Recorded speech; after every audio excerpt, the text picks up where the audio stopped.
إن الحمد لله نحمده ونستعينه ونستغفره ونعوذ بالله من شرور أنفسنا ومن سيئات أعمالنا من يهده الله فلا مضل له ومن يضلل فلا هادي له وأشهد أن لا إله إلا الله وحده لا شريك له وأشهد أن محمدا عبده ورسوله يا أيها الذين آمنوا اتقوا الله حق تقاته ولا تموتن إلا وأنتم مسلمون يا أيها الناس اتقوا ربكم الذي خلقكم من نفس واحدة خلق منها زوجها وبث منهما رجالا كثيرا ونساء واتقوا الله الذي تساءلون به والأرحام إن الله كان عليكم رقيبا يا أيها الذين آمنوا اتقوا الله وقولوا قولا سديدا يصلح لكم أعمالكم ويغفر لكم ذنوبكم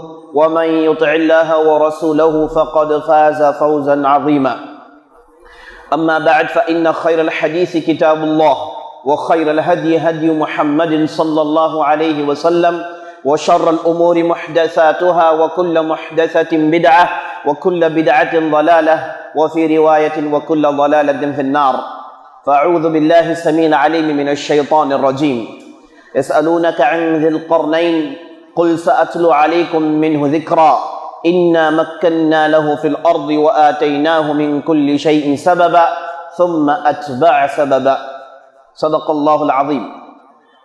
تمام قسم کی تعریفیں و بڑائی و بزرگی اللہ رب العزت کے لیے ہے جو ہمارا حقیقی خالق ہے، حقیقی مالک ہے، حقیقی مدبر ہے۔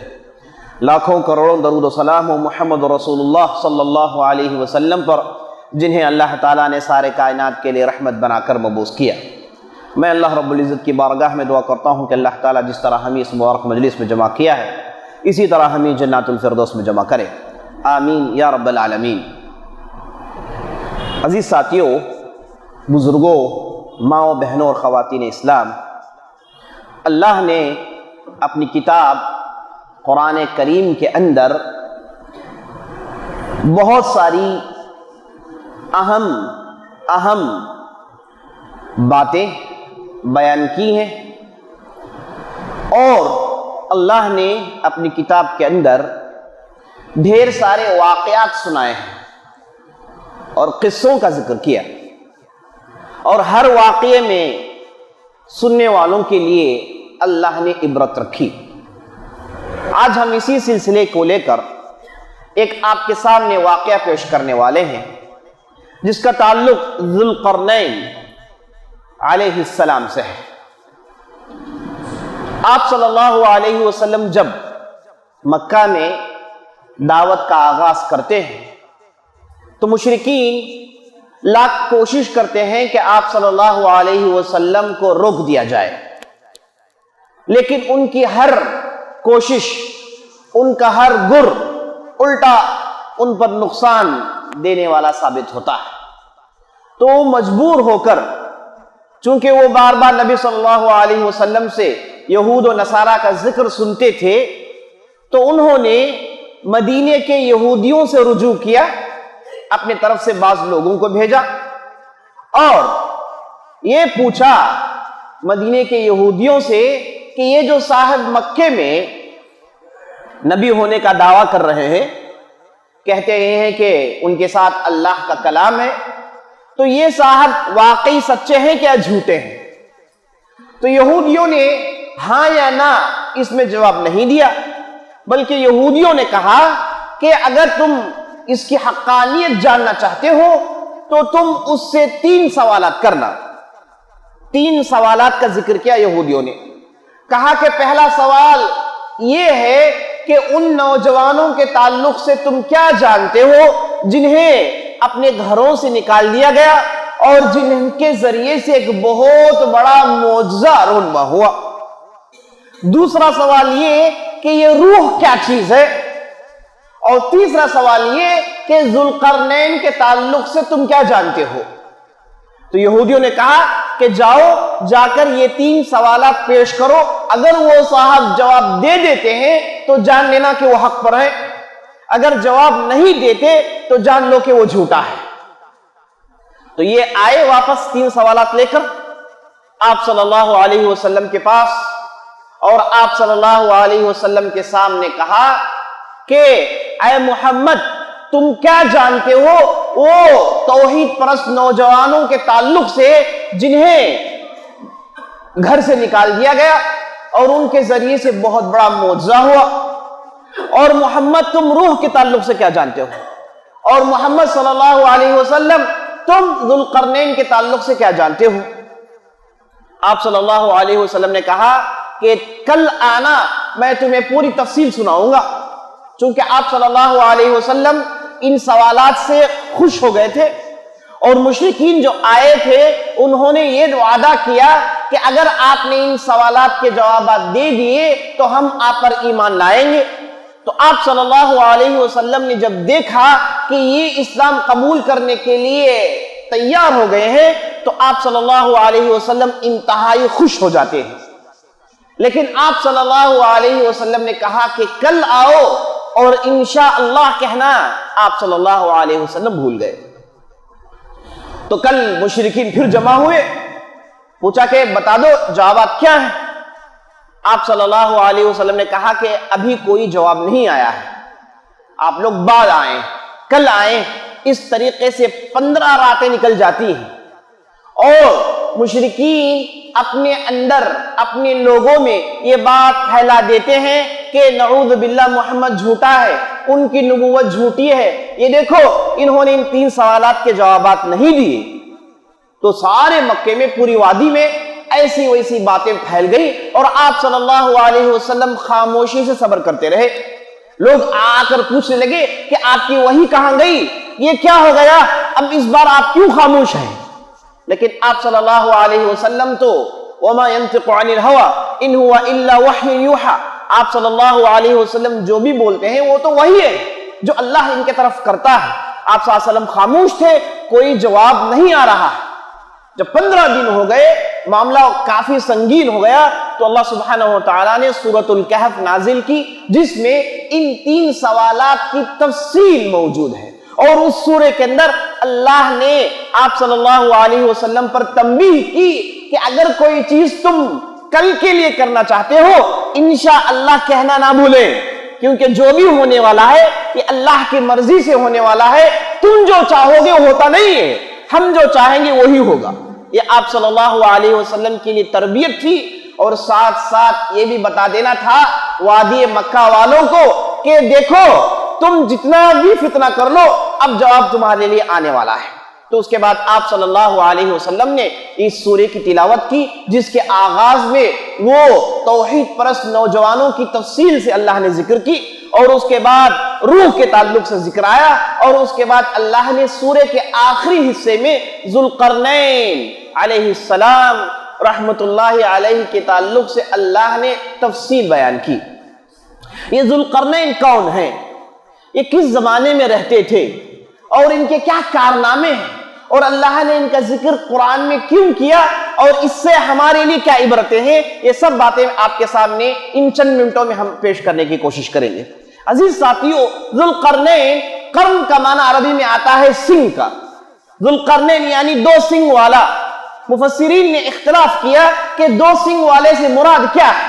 بعضوں نے کہا کہ ان کے سر میں ایک تاج ہوا کرتا تھا جس میں 2 سنگ ہوا کرتے تھے، وہ اس زمانے کے بادشاہوں کا طریقہ تھا۔ بعضوں نے کہا کہ نہیں، ان کے 2 بڑے بڑے لٹ تھے، 2 بڑے بڑے بال تھے، دو حصوں میں وہ اپنے سر میں لگاتے تھے، تو اس لیے انہیں ذوالقرنین کہا گیا۔ بہرحال بعضوں نے کہا کہ نہیں، قرن کا ایک معنی یہ بھی آتا ہے کہ سورج کی روشنی، چونکہ مشرق اور مغرب دونوں حصوں کو پہنچ گئے تھے تو دونوں قسم کی شعاعوں کو انہوں نے دیکھ لیا تھا، اس لیے انہیں ذوالقرنین کہا جاتا ہے۔ ہو سکتا ہے کہ پورے معنی ذوالقرنین کے لفظ میں داخل ہو، ممکن ہے، جو کہ قرآن کے الفاظ میں جائز ہوتا ہے۔ تو اللہ نے قرآن میں ذوالقرنین کے واقعے کا آغاز اس طریقے سے کیا۔ یسألونک عن ذی القرنین قل سأتلو علیکم منہ ذکرا، لوگ تم سے پوچھتے ہیں کہ ذوالقرنین کون ہے، آپ کہہ دیجئے کہ ابھی تمہارے سامنے تفصیل آنے والی ہے۔ انا مکننا لہ فی الارض وآتیناہ من کل شیء سببا ثم اتبع سببا۔ ذوالقرنین تو وہ آدمی ہے، ذوالقرنین تو وہ آدمی ہے جس سے ہم نے دین کا کام لیا، جسے ہم نے زمین میں طاقت دی اور ہم نے اسے ہر وسائل مہیا کیے، ہم نے اس کے لیے ہر ضرورت کی چیز کو عطا کیا۔ اللہ نے دیکھیے آغاز کیا کہ ہم نے اسے زمین میں طاقت دی، اشارہ یہ ہے کہ ہم نے اسے بادشاہ بنایا اور اس کے پاس ہر وسیلہ تھا، ہر ضرورت کی چیز تھی۔ سبحان اللہ۔ اسی لیے اہل علم نے کہا کہ یہ بادشاہ ہونے میں اختلاف نہیں، لیکن اللہ نے قرآن میں ہم نے انہیں نبوت دی، ہم نے انہیں رسالت دی، ہم نے انہیں نبی بنایا، اس تعلق سے اللہ نے ذکر نہیں کیا، تو اس تعلق سے ہم خاموشی اختیار کریں گے۔ ہم یہ نہیں کہیں گے کہ ذوالقرنین نبی نہیں تھے، اور ہم یہ بھی نہیں کہیں گے کہ ذوالقرنین نبی تھے یا پھر نہیں تھے، یہ دو اس کی تفصیل موجود نہیں ہے، لیکن اللہ نے کہا کہ ہم نے زمین میں انہیں سطوت دی، طاقت دی اور ہر وسیلہ مہیا کیا۔ یعنی اہل علم یہ کہتے ہیں کہ ہر وسیلے سے مراد ان کے پاس ہر میدان کا ماہر آدمی تھا، اتنے بڑے بادشاہ تھے کہ ہر فن کا ماہر اپنے ساتھ رکھتے تھے۔ کوئی آسمان فلک کا ماہر تھا تو ان کے پاس پوری ٹیم ہے فلک کے تعلق سے ریسرچ کرنے کے لیے۔ کوئی پہاڑوں میں گفتگو کرتا ہے تو ان کے پاس پورے پہاڑ کے ماہرین موجود ہیں، زمین کے ماہرین موجود ہیں، پانی کے ماہرین موجود ہیں۔ اور اللہ نے ذوالقرنین کو جب اتنی طاقت دی، انہوں نے یہ نہیں سوچا کہ اب سب کچھ مجھے مل گیا ہے، اب میں آرام سے رہوں گا، کھاؤں گا، پیوں گا، جیسے ہمارے بعض لوگ کہتے ہیں کہ بھائی میں سیٹل ہوگا تو بس یہ گھر بنا لے تو بس بھائی میں، ہے نا، یہ ہماری لوگوں کی سوچ ہے۔ دیکھیے انہیں اللہ نے سب کچھ دیا تو انہیں نہیں کہا کہ میں سیٹل ہو گیا لائف میں۔ تو ذوالقرنین جب اللہ نے پوری طاقت دی تو کہا کہ پوری طاقت میں اللہ کی دین کی نشر و اشاعت میں صرف کروں گا، اللہ کے دین کو پھیلانے میں صرف کروں گا، پوری طاقت اب اس میں لگاؤں گا۔ یہ کہہ کے اپنے علاقے سے نکلتے ہیں اور اپنے ساتھ بہت بڑے لشکر جرار کو ساتھ لے جاتے ہیں، اور پورا پروگرام یہ تھا کہ جتنی بھی زمین ہے سب کو ماپنا ہے، جتنی بھی زمین ہے سب جگہ پہنچنا ہے، اور ہر کونے کونے میں لا الہ الا اللہ کا جھنڈا نصب کرنا ہے، سب کو توحید کی دعوت دینا ہے، سب کو شرک دلدل سے باہر نکالنا ہے، قوموں سے ملاقات کرنی ہے، ٹرائب سے ملاقات کرنی ہے، بڑے بڑے افراد، بڑے بڑے بادشاہ جتنے بھی ہیں سب سے نبرت آزمانا ہو، اسلام پیش کرے، اگر اسلام قبول کرنے کے لیے تیار نہیں ہے تو لشکر تیار ہے، جواب دینے کے لیے تیار ہو جاؤ۔ یہ اصول انہوں نے بنایا اور اب زمین میں چلنا شروع کرتے ہیں۔ قرآن کہتا ہے کہ فلما بلغ مغرب الشمس وجدها تغرب على عین حمئہ، اب زمین میں اتنا دور گئے کہ زمین ختم ہو گئی، زمین ختم ہو گئی۔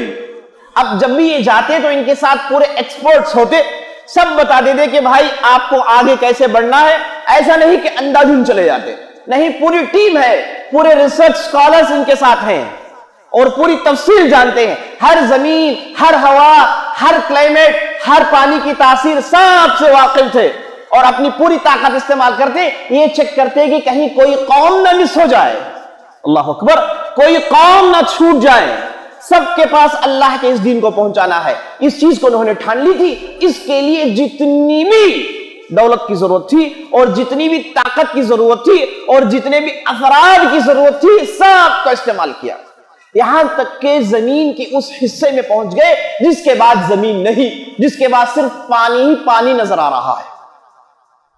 یہ بالکل مغرب کے اس حصے میں پہنچ گئے، ویسٹ اس حصے میں پہنچ گئے، اس کے بعد کوئی زمین نہیں۔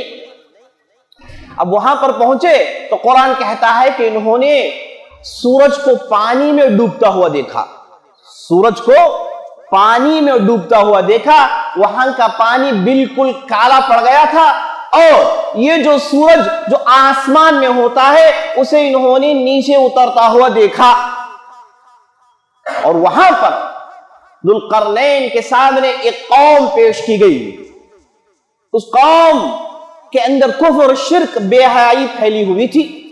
تو جیسے ہی ذوالقرنین نے ان لوگوں کو دیکھا، دعوت کا کام شروع کیا، ان کے اندر اصلاح کا کام شروع کیا، لیکن وہ قوم آسانی سے ماننے والی نہیں تھی، وہ بھی طاقتور تھی، اس نے ذوالقرنین اور ان کے افراد پر حملہ کرنے کی کوشش کی.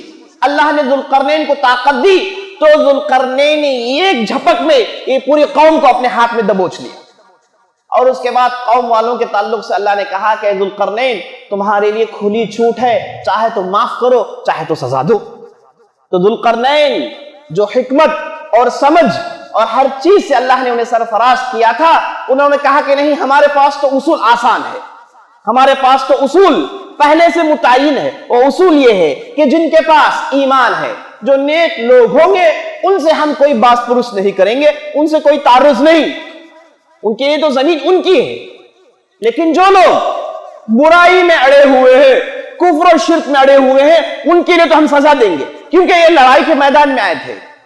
یہ ذوالقرنین سے لڑنے کے لیے میدان میں آ گئے تھے.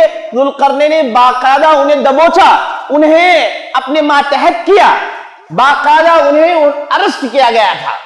تو اب یہ قوم جو لڑائی ہار گئی، جو کسی بھی ایک بادشاہ کے سامنے پیش کی جاتی ہے، تو بادشاہ مکمل طور پر اپنے اندر رائٹ سکتا ہے کہ چاہے تو مارے چاہے تو معاف کرے. تو ذوالقرنین نے کہا کہ نہیں، ہمارے پاس تو اصول متعین ہے، نیک لوگوں کو تو چھوڑ دیں گے، لیکن جو لوگ برے ہیں انہیں تو ہم سزا دیں گے، اور سزا دینے کے بعد چھوڑ دیں گے. ثم يرد الى ربه فيعذبه عذابا نكرا، اور ہم چھوڑ دیں گے سزا دے کر. لیکن قیامت کے دن یہ تو بچنے والی نہیں ہے، قیامت کے دن یہ تو بچنے والی نہیں ہے. اہل علم نے کہا کہ یہاں پر ذوالقرنین رحمت اللہ علیہ کے دل کی نرمی کی طرف اشارہ ہے، اور آپ صلی اللہ علیہ وسلم کو اس کے اندر دبے الفاظ میں یہ کہا گیا ہے کہ آپ کے لیے بھی یہی نصیحت ہے، قوم پر اگر آپ حاوی ہو جائیں تو معاف کرنا چاہیے. تو ذوالقرنین نے سب کو معاف کر دیا، جنہیں سزا دینا تھا دے دیا، اور جنہیں چھوڑنا تھا چھوڑ دیا. اب یہاں پر انہوں نے باقاعدہ اس قوم کو سیٹل کیا، باقاعدہ وہاں پر نظام بنایا، اور باقاعدہ انہیں آسانی سے زندگی گزارنے کے پورے اسباب مہیا کیے. اور یہ اپنے ساتھ اتنا مال لے کر گئے تھے، اتنا مال لے کر گئے تھے کہ بے تحاشا ان لوگوں پر صرف کرتے تھے. ابن عباس نے یہاں تک کہہ دیا کہ ذوالقرنین کے سفر جو تھے، ذوالقرنین کی جو جرنی تھی، یہ صرف جرنی 1000 سال سے زیادہ تھی، صرف جرنی ان کی 1000 سال سے زیادہ تھی.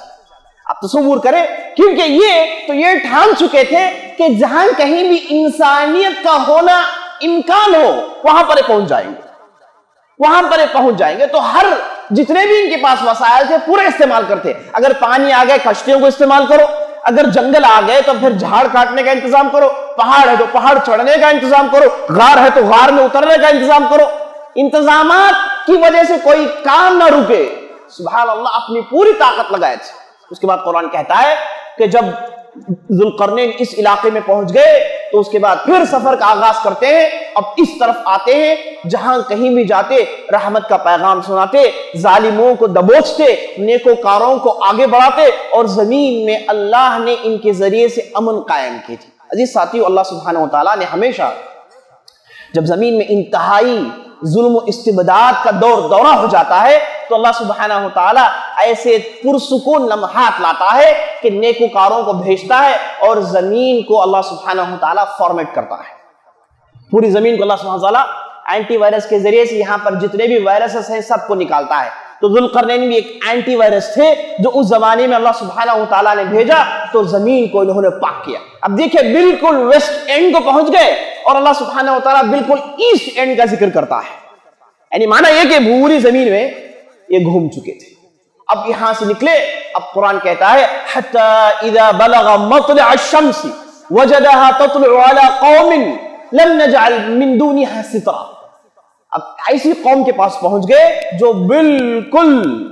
بالکل شرق مشرق طرف بالکل آخری حصے میں پہنچ جاتے. وہاں پر ذوالقرنین نے ایک ایسی قوم کو دیکھا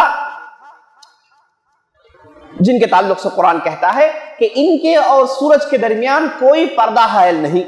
ان کے اور سورج کے درمیان کوئی پردہ حائل نہیں. مانا یہ کہ یہ دھوپ میں رہتے تھے، دھوپ کی گرمی جھیلتے تھے. اب انہیں گھر بنانے کے ٹیکنکس نہیں آتے تھے، یہ تو کھلے میدان میں رہتے تھے. اور یہاں پر کوئی پہاڑیاں نہیں تھی کہ پہاڑوں کو کھود کر، جیسے عاد و ثمود کی قوم تھی، كانوا يجعلون من الجبال بيوتا، پہاڑوں کو کھود کر گھر بنانے تھے. انحتون من الجبال بیوتا. اور پہاڑوں کو کھود کھود کر بڑے بڑے سرنگ بناتے تھے، پانی کا انتظام کرتے تھے، اور یہ خود پہاڑیوں میں دب کر رہتے تھے۔ اب یہاں پر کوئی پہاڑیاں نہیں، صفا چٹ زمین تھی۔ اب یہاں پر یہ قوم یہ نہیں جانتی تھی کہ کیسے جیے، اور بالکل جہالت کے انتہائی آخری درجے کو پہنچی ہوئی تھی، اور وحشی قوم تھی۔ تو اللہ کہتا ہے كَذَلِكَ وَقَدْ أَحَطْنَا لَدَيْهِ خُبْرًا، ہم نے ذوالقرنین کو اس قوم کے تعلق سے پورا علم دیا ہوا تھا۔ ذوالقرنین نے اس قوم کو گھر بنانا سکھایا، اور سوشل لائف کیا ہوتی ہے، سیولائز لائف کیا ہوتی ہے، اور چونکہ ان کے پاس ہر قسم کے افراد تھے، تعلیم کے لیے لوگ متعین ہیں، انہیں سیولائز بنانے کے لیے ان کے پاس پیسے، اور گھر بننے کے لیے ان کے پاس لوگ ہیں، ہر قسم کے ماہر ان کے ساتھ تھے، تو فوراً اس ایریے کو یہ ڈیولپ کرتے ہیں اور وہاں کے لوگوں کے اندر تعلیم عام کرتے ہیں، سب کو مسلمان بناتے ہیں، اور پھر اپنے سفر میں لگ جاتے ہیں۔ اللہ نے قرآن کے اندر بالکل مغربی حصے کی زیارت اور بالکل مشرقی حصے کی زیارت اور بیچ میں ایک اہم حصے کی زیارت کا ذکر کرتا ہے۔ آپ نے دونوں سن لیا، اب تیسرا سن لیجئے۔ تیسرے کے تعلق سے قرآن کہتا ہے حتی اذا بلغ بین السدین، دو بڑی بڑی رکاوٹوں کے درمیان کے حصے میں پہنچتے ہیں، دو بڑی بڑی رکاوٹوں کے درمیان کے حصے میں پہنچتے ہیں، یا پھر یہاں پر آپ کہیے دو بڑے بڑے پہاڑوں کے درمیان، یا پھر دو بڑے بڑے وادیوں کے درمیان ایک عجیب و غریب حصے میں پہنچتے ہیں جو بالکل ریموٹ ایریا تھا۔ یہاں تک کہ بعض مفسرین کہتے ہیں کہ یہ وہ علاقہ تھا جہاں پر انسان نہیں رہتے تھے، اور بعض لوگوں نے کہا ہو سکتا ہے یہ انٹارکٹیکا کا علاقہ ہو سکتا ہے یہ انٹارکٹیکا علاقہ ہو جو بالکل شمالی عروج پر ہے اس کرے ارضیہ کے اندر۔ بہرحال جو بھی علاقہ ہو وہاں پر ذوالقرنین پہنچتے ہیں۔ اب وہاں پر ایک ایسی قوم کو دیکھتے ہیں جن کے تعلق سے قرآن کہتا ہے وَجَدَ مِن دُونِهِمَا قَوْمًا لَا يَكَادُونَ يَفْقَهُونَ، ایک ایسی قوم کو ذوالقرنین نے دیکھا کہ ان کے پاس جو لینگویج ہے وہ لینگویج یہ سمجھ نہیں پا رہے ہیں۔ یہ خود ڈھیر سارے لینگویجز کے ماہر تھے، ہے نا، اور ڈھیر سارا علم رکھتے تھے۔ اب ان کے پاس لینگویج کا ہر ایکسپرٹ آدمی موجود ہے، لیکن اس کے باوجود اس قوم کی زبان سمجھ میں نہیں آ رہی۔ ذوالقرنین تعجب سے کہتے ہیں سبحان اللہ، ہمارا علم تو کتنا کم ہے، ہم نے یہ سوچا کہ ہمارے پاس ہر چیز مہیا ہے اور ہر زبان جاننے والے ہیں، یہ کون سی زبان بول رہے ہو تم، یہ کہاں سے نکل آئے تم، تمہاری یہ کون سی زبان ہے؟ تو ذوالقرنین نے یہ نہیں کہا کہ بھائی یہ کچھ کہہ رہے ہیں چھوڑ دو ہم چلیں گے، یہ نہیں کہا ذوالقرنین جیسے ہمارا طریقہ ہوتا ہے، کہا کہ نہیں انہیں سمجھنا ہے، ان کے دل میں جو بات ہے وہ جاننا ہے۔ تو ایک ایسے آدمی کو لاتے ہیں جو ایک ایسی زبان جانتا ہے جو اس زبان جیسی تھی۔ وہ آدمی آتا ہے سنتا کہتا ہے کہ میں زبان کو پہچانتا نہیں، اور پھر تیسرے کو لاتے ہیں اور جتنے بھی وسائل جتنا بھی پیسہ تھا سب لگاتے ہیں انہیں سمجھنے کے لیے، اور کئی دن لگ جاتے ہیں انہیں سمجھنے کے لیے۔ آخرکار مفسرین لکھتے ہیں کہ انہوں نے 100 مترجمین کا خدمت ان کی لی، یعنی 100 ٹرانسلیٹرز کو لائے، یعنی ایک ایسا آدمی ایک ایسی زبان جانتا ہے جو تیسری زبان سمجھتا ہے، تیسرا آدمی جو چوتھی زبان سمجھتا ہے، ایسا 99 آدمی ان کی زبان سمجھتا ہے۔ تو 100 مترجمین کو لاتے ہیں، آخرکار ان کے دل میں جو بات تھی وہ سنتے ہیں۔ اب وہ کہتے کیا ہیں؟ وہ کہتے ہیں کہ یا ذوالقرنین ان یأجوج ومأجوج مفسدون فی الارض فهل نجعل لك خرجا على ان تجعل بیننا وبینہم سدا۔ کہتے یہ ہیں، کچھ بول رہے تھے سمجھ میں نہیں آ رہا تھا، آخرکار سمجھے تو وہ قوم والے کہتے ہیں کہ اے ذوالقرنین ایک یاجوج ماجوج نامی ایک قوم ہے جو پہاڑ کے اس دور دراز علاقے سے اچانک ہم پر حملہ کرتے ہیں، اور کب آتے ہیں پتہ نہیں، لیکن جب بھی آتے ہیں یہ سب کچھ لوٹ کر چلے آتے ہیں، جتنے بھی ہمارے سالوں کی محنت ہوتی سب کر لوٹ کر لے کے چلے آتے، ہم میں سے کئیوں کو قتل کر دیتے۔ اب خون بہانا ان کے لیے کوئی مسئلہ نہیں، ہم نے ہر ممکن کوشش کی لیکن روک نہیں پائے۔ لیکن جب ہم نے آپ کو دیکھا، آپ کے پاس پورے وسائل ہیں، اللہ اکبر، تو ہم سمجھتے ہیں کہ آپ ہمارے لیے کام کر سکتے ہیں۔ ذوالقرنین کہتے ہیں کہ بتائیں کیا کام کرنا ہے؟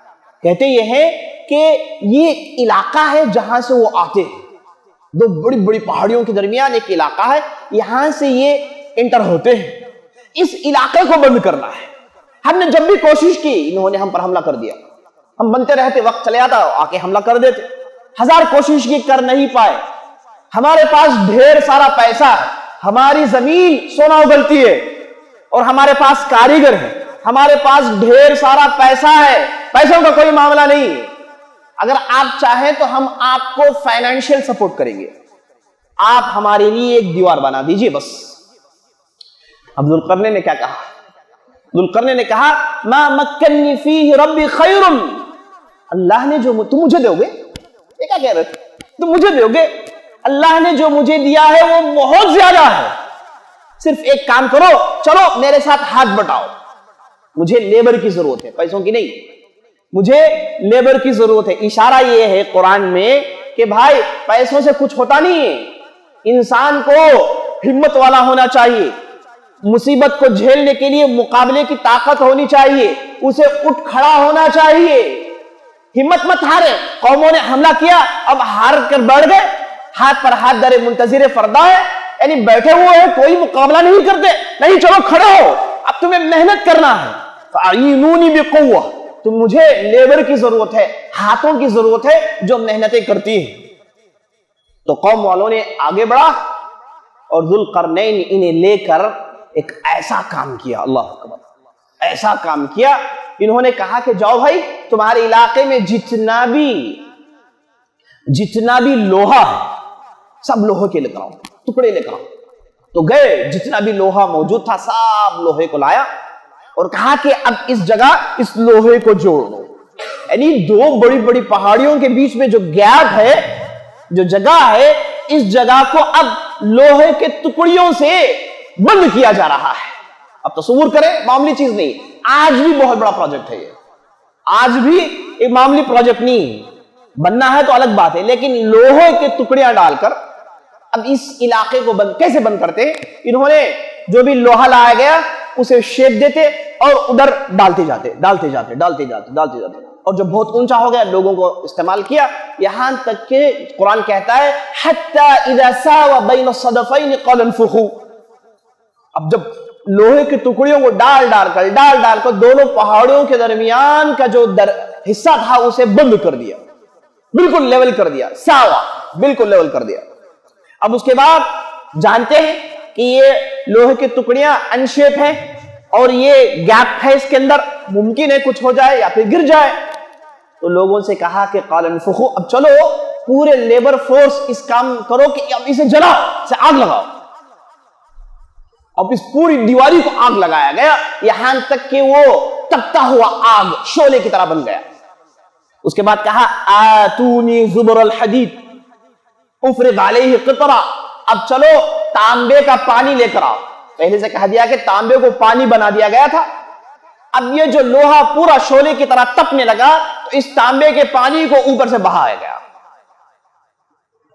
اب جتنے بھی گیپس تھے پورے کلوز ہو گئے. اب سیسا پگھلایا ہوا دیوار جسے کہا جاتا ہے, وہ دیوار ذوالقرنین نے بنا دیا. پہلے تو دیکھیں اس قوم سے ان کا کوئی تعلق نہیں, اس قوم سے انہیں کوئی فائدہ نہیں, اس قوم سے کوئی لے دے نہیں کہ تمہاری کنٹری کو ہم یہ سپلائی کریں گے, تم فلان چیز سپلائی کرنا, کچھ بھی نہیں. للہ, قوم کی ضرورت کو للہ پوری کرتے ہیں, اور اس کے بعد اس قوم کے درمیان توحید کی دعوت پیش کرتے ہیں. اتنا سب کچھ کرنے کے بعد کوئی انکار کرے گا؟ سبوں نے اسلام قبول کر لیا, اور اس کے بعد اس دیوار کو بناتے ہیں. اب اس کے پیچھے یاجوج و ماجوج کی قوم رک گئی.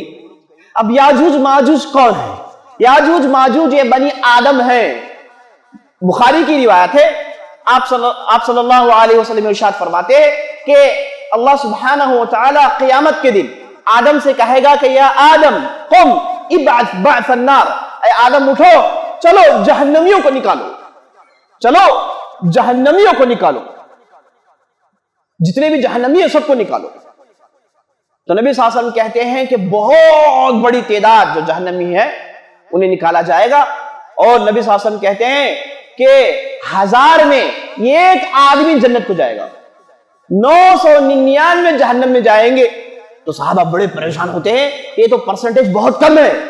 1% بھی نہیں بلکہ اس سے بھی کم ہے. 1000 میں سے 1 آدمی جنت میں جائے گا, 999 جہنم میں جائیں گے. یا رسول اللہ یہ کیا ہے؟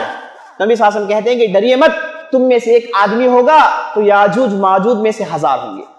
تم میں سے 1 آدمی ہوگا, یاجوج ماجوج میں سے 1000 ہوں گے. یعنی اتنی بڑی ان کی تعداد ہوگی, بہت بڑی تعداد. اور جب قیامت آئے گا, قیامت کی بڑی نشانیوں میں سے نشانی یہ ہے کہ یہ جو سد ذوالقرنین نے بنایا, اس میں چھید نکلائے گا اور اس چھید کو یہ بڑا کریں گے یہاں تک کہ وہ باہر نکل آئیں گے. اور بعض عقل مند یہ دعویٰ کرتے ہیں کہ زمین جو آج کل پوری ناپ لی گئی ہے, ہر چیز ہم زمین میں جو ہے جانتے ہیں, یاجوج ماجوج کی قوم, اتنی بڑی قوم, یہ کیسے ہم سے پوشیدہ ہو سکتی ہے, یہ کیسے ہم سے چھپی ہوئی ہو سکتی ہے؟ تو ایسے عقل مند آدمی کو جان لینا چاہیے کہ زمین میں جو بھی کچھ ہے, صرف ارتھ کی بات کر رہا ہوں, دوسرے پلانٹس کے نہیں, صرف زمین ہے نا, اس میں بھی 10% سے زیادہ آج کے لوگ نہیں جانتے. یاد رکھیے 10% سے زیادہ نہیں جانتے.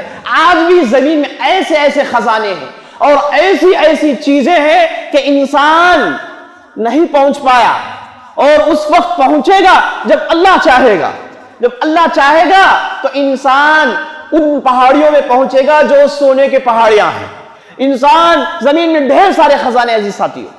تو اللہ نے یاجوج ماجوج کو ہم عام انسانوں سے اسے روک دیا ہے, لیکن قیامت کے قریب یہ منظر عام میں آئیں گے اور ڈھیر سارے فتنے کریں گے. اور ایک دوسری تفصیل ہے کہ یہ کیسے مار دیے جائیں گے اور کیسے عیسیٰ علیہ السلام کے زمانے میں یہ ختم کیے جائیں گے, کیسے ان کی ناشوں کو پاک کیا جائے گا, ایک الگ موضوع ہے. تو ذوالقرنین کے اس واقعے سے عزیز ساتھیوں ہمارے لیے جو پہلی عبرت ملتی ہے وہ یہ ہے کہ ہم صرف یہ نہ سوچیں کہ ہم سیٹل ہو جائیں, ہماری کمائی ہو جائے اور اس کے بعد نمازیں وغیرہ پڑھ لیں اور معاملی دین میں عمل کر لیں, اب یہاں سے معاملہ ختم. ہرگز یہ نہ سوچیں. آپ پیسے کمائیں, آپ دولت جمائیں, لیکن یہ اللہ کے دین کو پھیلانے کے لیے استعمال کریں. تو ذوالقرنین جنہیں اللہ نے کہا کہ میں نے بادشاہ بنایا اور ذریعہ عطا کیا, تو انہوں نے اپنی پوری طاقت اللہ کے دین کو پھیلانے میں صرف کی. 1000 سال سے زیادہ وہ زمین میں گھومتے رہے, کسی بھی قوم کو نہیں چھوڑا, ہر قوم کو اللہ کا پیغام سنایا. اللہ اکبر. تو یہ پہلی عبرت ہے, اللہ کا پیغام سنانا ہر مومن بندے کا ایک عین مقصد ہے. اللہ کے دین کو لوگوں تک پہنچانا ہر بندے کا یہ نصب العین ہونا چاہیے. اور دوسری حکمت اور دوسری عبرت ذوالقرنین کے اس واقعے سے یہ ہے کہ آپ چاہے جتنے بھی بڑے طاقتور ہو جائیں, یہ نہ سوچیں کہ پوری طاقت تمہارے پاس ہے. تمہیں اللہ نے جو دیا وہ بہت کم دیا ہے.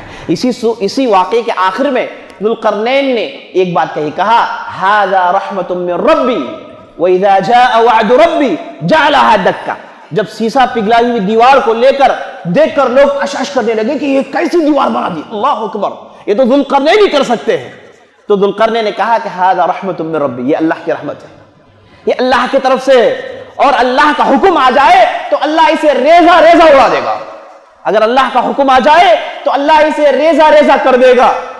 تو ذوالقرنین کو یہ دولت اور یہ طاقت غرور میں نہیں ڈالا, بلکہ زیادہ عاجز ہو جاتے ہیں اور زیادہ اپنی کمزوری کا علم انہیں آ جاتا ہے کہ سب کچھ ہو رہا ہے تو اللہ کی طرف سے ہو رہا ہے. فقر و غرور کرنے والا تباہ ہو جاتا ہے, عاجزی اختیار کرنے والا زمین میں ہمیشہ ٹھہرا ہوا رہتا ہے. یہ چند باتیں تھی جو میں نے آپ کے سامنے عرض کی. اللہ سے دعا کرتا ہوں ہم نے جو بھی کہا جو بھی سنا اس کے مطابق عمل کرنے کی توفیق بخشے. ھذا باللہ توفیق و صلی اللہ علیہ وسلم.